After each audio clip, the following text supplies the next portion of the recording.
Hi book lovers, it's Jenny at Julia Baby Jen, and this is my favorite nonfiction reads from 2016.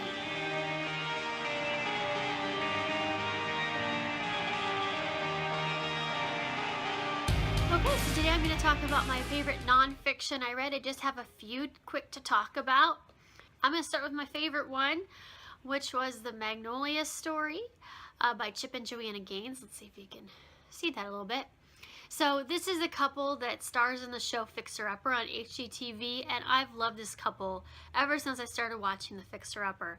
It is such a great show. Number one, it's just really, their style is amazing. Joanna's style is awesome. It's so fun to see the creations they do, but themselves as a couple is really fun to watch. They're just adorable together. Chip is funny and goofball goofy, and Joe is very level-headed, down-to-earth, kind of keeps him in check somewhat. And they're just a really great couple. So this is kind of a book they wrote about their story. It talks a little bit about where they came from, their childhoods just a bit, then how they met and their relationship, their marriage, their kids, their family, and how they started their businesses. And it's just really inspirational because they're just such an amazing couple and so down to earth and so normal. And it's amazing that they ended up with a reality TV show. It was just a fluke thing. It almost didn't even happen. And the funny part about it is they don't even watch TV. They don't even own a TV in their home. They're just not that kind of people. They're very down to earth, normal, and they spend all their time with their house, their kids, their animals, and their businesses and their friends. So it's just really fun story. I loved reading this. It's a quick read. If you get a chance to read it, I would definitely recommend it. If you're a fan of the show, it's a must read. So this was really fun. The Devil in the White City by Erik Larson. This is a nonfiction book that talks about two events that were happening simultaneously. The Chicago World's Fair. This is in the year 1890, I believe, was the year that the Chicago World's Fair happened. It was shortly after the Paris Exposition, and they were really trying hard to top Paris was the whole thing.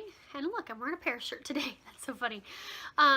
And then the other event that was happening was the serial killing spree of H.H. Holmes, who opened what he called the Chicago World's Fair Hotel that wasn't very far from the fairgrounds, and he lured all kinds of innocent women there and to their atrocious death. They don't know how many women he killed, several, and he was a really creepy guy. So what I love about Erik Larson's books is, even though they're nonfiction and meticulously researched, he has tons of notes in the back.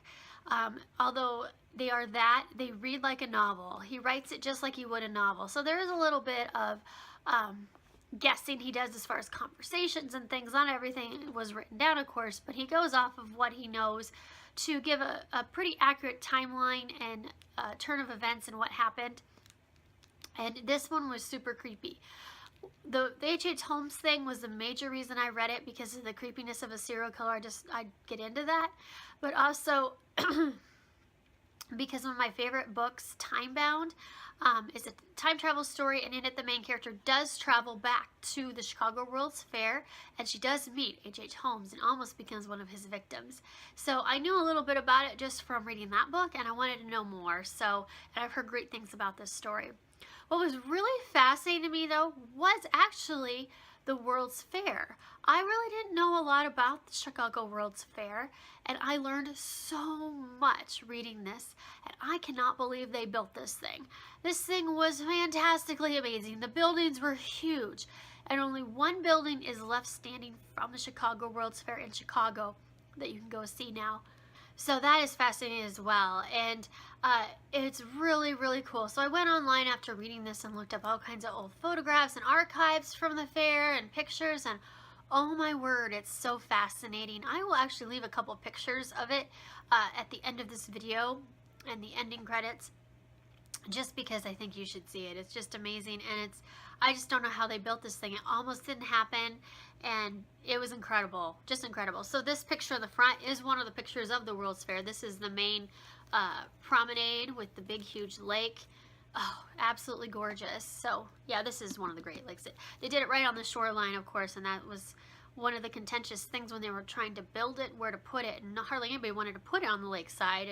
And the main architects were in charge. Are like, well, duh, that's Chicago's best feature, the gorgeous Great Lakes. So But it basically rebuilt the entire city because a whole bunch of famous architects were discovered during this time, and they all got either inspiration from the Chicago's World's Fair or they built some of the buildings. So there's just so much cool things about architecture in here that I just loved. I thought it was really interesting story.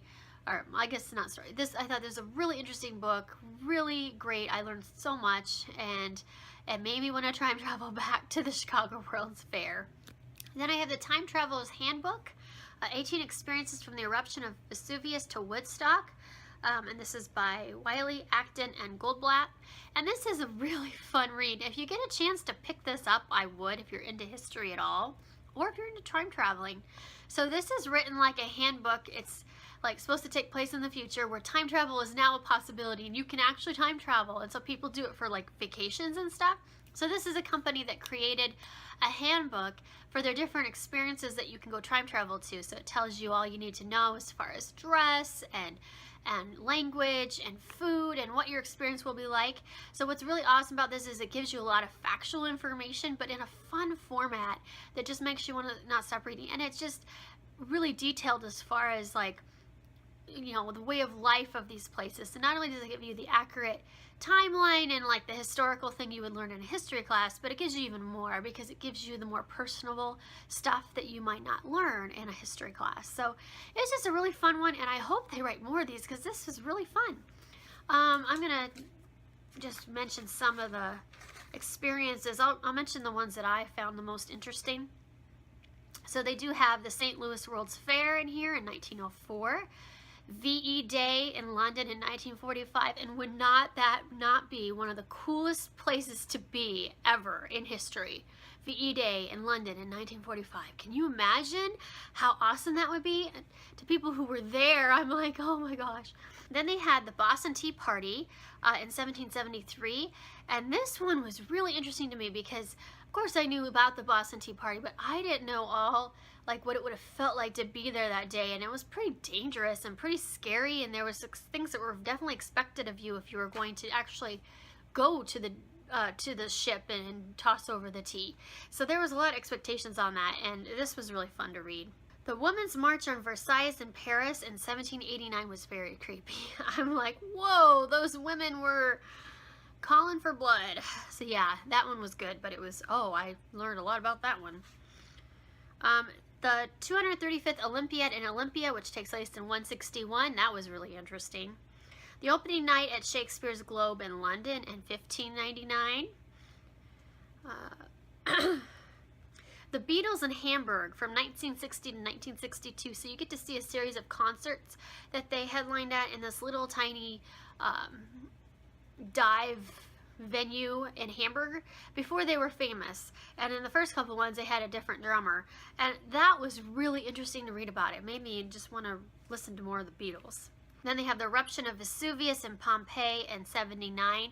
You actually get to spend the day wandering around Pompeii in here, but then they have you go on a ship in the harbor, a rendezvous point where you'll be safe to actually watch the eruption, and then you'll time travel back from that point.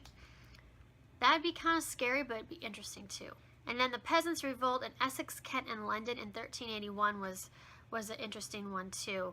So yeah, they're just really cool adventure type things. So it's kind of like you get to go there and experience these moments.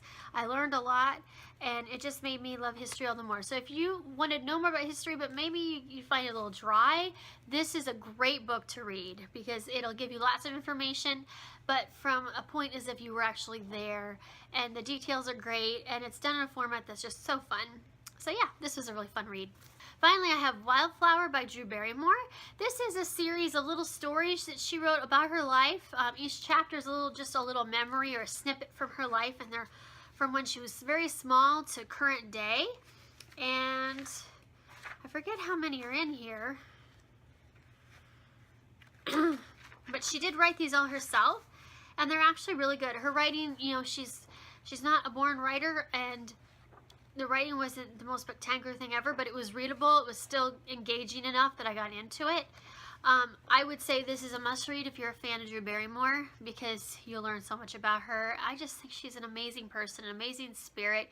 She's made so many mistakes, but she's learned from them, and she keeps moving on, and she's just I don't know, she's a wildflower. I mean, she really kind of is. So, yeah, and I love the cover. It's so cute. And then that's the back of it, and that's just so Drew.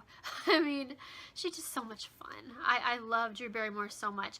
My husband actually is a big fan of hers. That's his childhood crush. He just goes crazy over Drew. He's loved her since he was little. There she is with her 2 babies. Oh, so cute. So yeah, this was a really fun read to get to know more about Drew, and I like that they were all just little snippets and stories, so I could just pick it up and read a story when I had a minute, and that was just fun to do. So yeah, if you get a chance to read this one, especially if you're a fan of Drew, this is a good one. Those are my favorite nonfiction reads for 2016. I read a total of 10 this year, so those are pretty much my favorites. Everything that I read this year I really did like as far as nonfiction went. I tend to pick, if I'm going to read a nonfiction, it's going to be something I'm interested in. Why would you read it otherwise? I mean, it's no fun reading a nonfiction book if you're not interested in it at all. And I do like reading more about people and biographies and things like that too. So leave me in the comments below if you've read any good nonfiction lately. I love to get suggestions. And I hope everyone has a good day. I will talk to you later. Bye.